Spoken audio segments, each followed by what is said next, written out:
हाय दोस्तों, आप सभी को हमारे यूट्यूब चैनल ऋषि स्टडी पॉइंट में बहुत बहुत स्वागत है। आज हम लोग 30 जून 2024 को होने वाले मुख्यमंत्री मेगा छात्रवृत्ति योजना के कुछ महत्वपूर्ण सवालों को देखेंगे। आज के हमारे इस सेट में हम लोग सामाजिक विज्ञान के 30 महत्वपूर्ण क्वेश्चनों को देखने वाले हैं, जो आपके होने वाले एग्जाम के दृष्टिकोण से बहुत ही महत्वपूर्ण होने वाला है। इसलिए आज के हमारे इस वीडियो को आप लोग शुरू से अंत तक देखें और हाँ, अच्छा लगे तो अपने दोस्तों को भी ज़्यादा से ज़्यादा शेयर करें। तो चलिए दोस्तों, अब देर न करके एक एक करके उन सभी क्वेश्चनों को देखते हैं। आज का हमारा पहला क्वेश्चन कह रहा है कि अमीर खुसरो का जन्म कब हुआ था। पहला ऑप्शन है 1226 ईस्वी, दूसरा ऑप्शन है 1250 ईस्वी, तीसरा ऑप्शन 1253 ईस्वी या चौथा ऑप्शन इनमें से कोई नहीं। तो अमीर खुसरो का जन्म 1253 ईस्वी को हुई थी, इसीलिए इसका सही जवाब है ऑप्शन नंबर 3, 1253। हमारा अगला क्वेश्चन कह रहा है कि कागज का आविष्कार कहाँ हुआ था। पहला ऑप्शन है चीन, दूसरा ऑप्शन है मंगोलिया, तीसरा ऑप्शन भारत या चौथा ऑप्शन इनमें से कोई नहीं।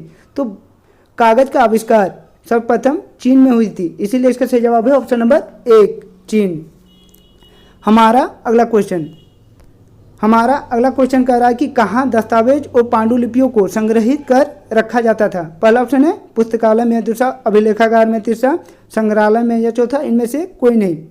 तो जहाँ दस्तावेज और पांडुलिपियों को संग्रहित कर रखा जाता था उसे हम लोग अभिलेखागार कहते थे, इसीलिए इसका सही जवाब है ऑप्शन नंबर 2।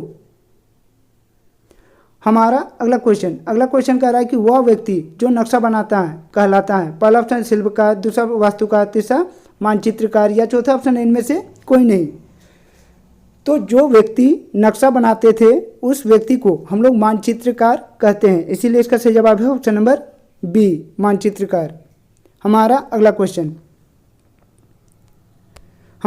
क्वेश्चन कह रहा है कि वह कौन अरबी भूगोलवेत्ता था जिसने भारत को विश्व मानचित्र में दर्शाया। पहला ऑप्शन है अल बरूनी, दूसरा ऑप्शन है अलादीन, तीसरा ऑप्शन है अल रुबनी या चौथा ऑप्शन है अल इदरीसी। अल इदरीसी एक अरबी भूगोलवेत्ता थे जिसने भारत को विश्व मानचित्र में दर्शाया, इसीलिए इसका सही जवाब है ऑप्शन नंबर 4, अल इदरीसी। हमारा अगला क्वेश्चन कह रहा है कि अल इदरीसी का जन्म कहाँ हुआ था। पहला ऑप्शन जर्मनी, दूसरा स्पेन, तीसरा भारत या चौथा इनमें से कोई नहीं।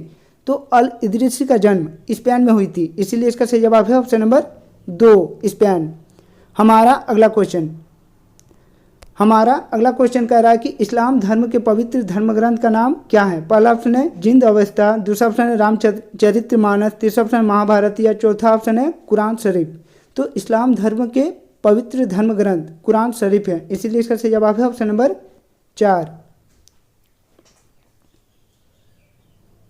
हमारा अगला क्वेश्चन कह रहा है कि सनातन धर्म को आज हम कहते हैं। पहला ऑप्शन है इस्लाम, दूसरा पारसियन, तीसरा ऑप्शन है सिख या चौथा ऑप्शन है हिंदू धर्म। तो सनातन धर्म को आज हम लोग हिंदू धर्म के नाम से जानते हैं, इसीलिए इसका सही जवाब है ऑप्शन नंबर 4, हिंदू धर्म।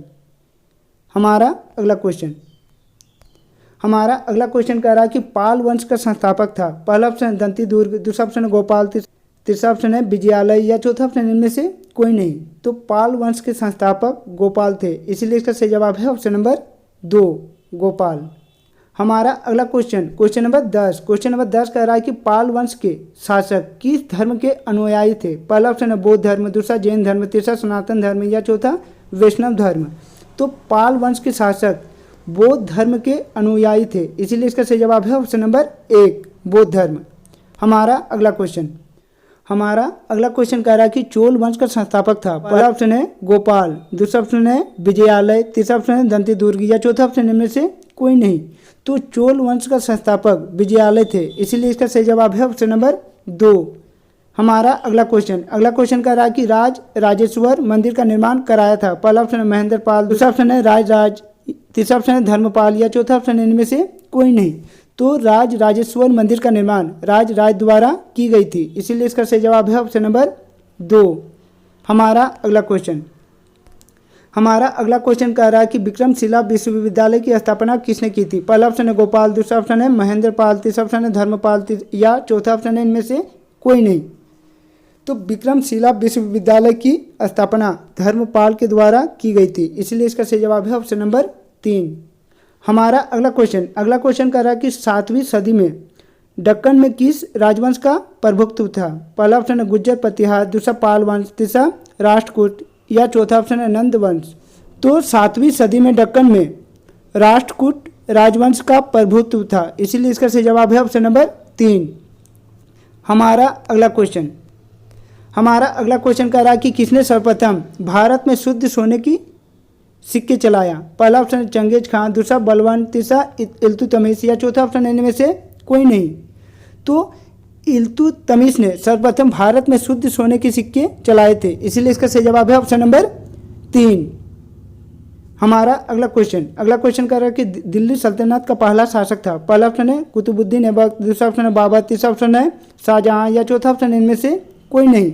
तो दिल्ली सल्तनत का पहला शासक कुतुबुद्दीन ऐबक थे, इसीलिए इसका सही जवाब है ऑप्शन नंबर 1। हमारा अगला क्वेश्चन कह रहा है कि दिल्ली की प्रथम एवं अंतिम महिला शासिका थी? पहला ऑप्शन है रजिया सुल्तान, दूसरा रुबीना खान, तीसरा फारूकी या चौथा ऑप्शन है बेरवा खान। तो दिल्ली सल्तनत की प्रथम एवं अंतिम महिला शासिका रजिया सुल्तान थी, इसीलिए इसका सही जवाब है ऑप्शन नंबर 1 रजिया सुल्तान। हमारा अगला क्वेश्चन कह रहा है कि पानीपत का प्रथम युद्ध कब हुआ था? पहला ऑप्शन 1526 ईस्वी, दूसरा 1426, तीसरा 1326 या चौथा 1826 ईस्वी को। तो पानीपत का प्रथम युद्ध 1526 ईस्वी को हुई थी, इसीलिए इसका सही जवाब है ऑप्शन नंबर 1। हमारा अगला क्वेश्चन नंबर 19 कह रहा है कि किस वर्ष लोधी वंश की स्थापना हुई? पहला ऑप्शन है 1500, दूसरा ऑप्शन 1451, तीसरा ऑप्शन है 1475 या चौथा ऑप्शन है इनमें से कोई नहीं। तो लोधी वंश का स्थापना 1451 ईस्वी को हुई थी, इसीलिए इसका सही जवाब है ऑप्शन नंबर 2। हमारा अगला क्वेश्चन नंबर 20 कह रहा है कि किसके बीच में पानीपत का प्रथम युद्ध लड़ा गया? पहला ऑप्शन है बाबर और इब्राहिम लोधी, दूसरा ऑप्शन है बहलोल लोधी एवं बाबर, तीसरा ऑप्शन है फिरोज खिलजी एवं इब्राहिम लोधी या चौथा ऑप्शन इनमें से कोई नहीं। तो पानीपत का प्रथम युद्ध बाबर एवं इब्राहिम लोधी के बीच लड़ी गई थी, इसीलिए इसका सही जवाब है ऑप्शन नंबर 1। हमारा अगला क्वेश्चन कह रहा है कि खिलजी वंश का संस्थापक था? पहला ऑप्शन है अलाउद्दीन खिलजी, दूसरा फिरोज खिलजी, तीसरा ऑप्शन है शेरशाह या चौथा ऑप्शन इनमें से कोई नहीं। तो खिलजी वंश के संस्थापक फिरोज खिलजी थे, इसीलिए इसका सही जवाब है ऑप्शन नंबर 2 फिरोज खिलजी। हमारा अगला क्वेश्चन कह रहा है कि किस वर्ष पानीपत की दूसरी लड़ाई लड़ी गई? पहला ऑप्शन है 1520, दूसरा 1528, तीसरा 1556 या चौथा इनमें से कोई नहीं। तो पानीपत का दूसरा लड़ाई 1556 ईस्वी को लड़ी गई थी, इसीलिए इसका सही जवाब है ऑप्शन नंबर 3। हमारा अगला क्वेश्चन नंबर 23 कह रहा है कि बाबर संस्थापक था? पहला ऑप्शन है लोधी वंश का, दूसरा पाल वंश का, तीसरा मुगल वंश का या चौथा इनमें से कोई नहीं।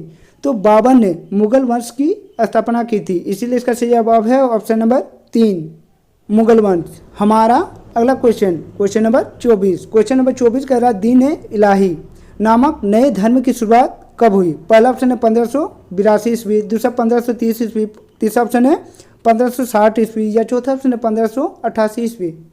तो दीन इलाही नामक नए धर्म की शुरुआत 1582 ईस्वी को हुई थी, इसीलिए इसका सही जवाब है ऑप्शन नंबर 1 1582 ईस्वी। हमारा अगला क्वेश्चन कह रहा है कि अकबर के संरक्षक का नाम था? पहला ऑप्शन है बैरम खां, दूसरा है सफाविद शाह, तीसरा ऑप्शन है आगा खां या चौथा ऑप्शन है हेमू खां। तो अकबर के संरक्षक का नाम बैरम खां था, इसीलिए इसका सही जवाब होगा ऑप्शन नंबर 1 बैरम खां। हमारा अगला क्वेश्चन नंबर 26 कह रहा है कि किस काल को भारतीय इतिहास का स्वर्ण युग कहा जाता है? पहला ऑप्शन है पुर्तकाल, दूसरा ऑप्शन मध्यकाल, तीसरा आधुनिक काल या चौथा इनमें से कोई नहीं। तो मध्यकाल को भारतीय इतिहास का स्वर्ण युग कहा जाता है, इसीलिए इसका सही जवाब है ऑप्शन नंबर 2 मध्यकाल। हमारा अगला क्वेश्चन नंबर 27 कह रहा है कि खालसा पंथ की स्थापना किस वर्ष हुई? पहला ऑप्शन है 1600, दूसरा 1650, तीसरा 1699 या चौथा 1640। तो खालसा पंथ की स्थापना 1699 ईस्वी को हुई थी, इसीलिए इसका सही जवाब है ऑप्शन नंबर 3। हमारा अगला क्वेश्चन नंबर 28। क्वेश्चन नंबर 28 कह रहा कि किस भाषा को 42वें संविधान संशोधन द्वारा 8वीं अनुसूची में शामिल किया गया था? पहला ऑप्शन है पंच परगनिया, दूसरा ऑप्शन है संथाली, तीसरा मुंडारी या चौथा इनमें से कोई नहीं। तो संथाली भाषा को 42वें संविधान संशोधन द्वारा 8वीं अनुसूची में शामिल किया गया था, इसीलिए इसका सही जवाब है ऑप्शन नंबर 2 संथाली। हमारा अगला क्वेश्चन कह रहा है कि झारखंड की सबसे ऊंची चोटी कौन सी है? पहला ऑप्शन है भोर घाट, दूसरा पाल घाट, तीसरा पारसनाथ या चौथा हिमालय। तो झारखंड की सबसे ऊंची चोटी पारसनाथ है, इसीलिए इसका सही जवाब है ऑप्शन नंबर 3 पारसनाथ।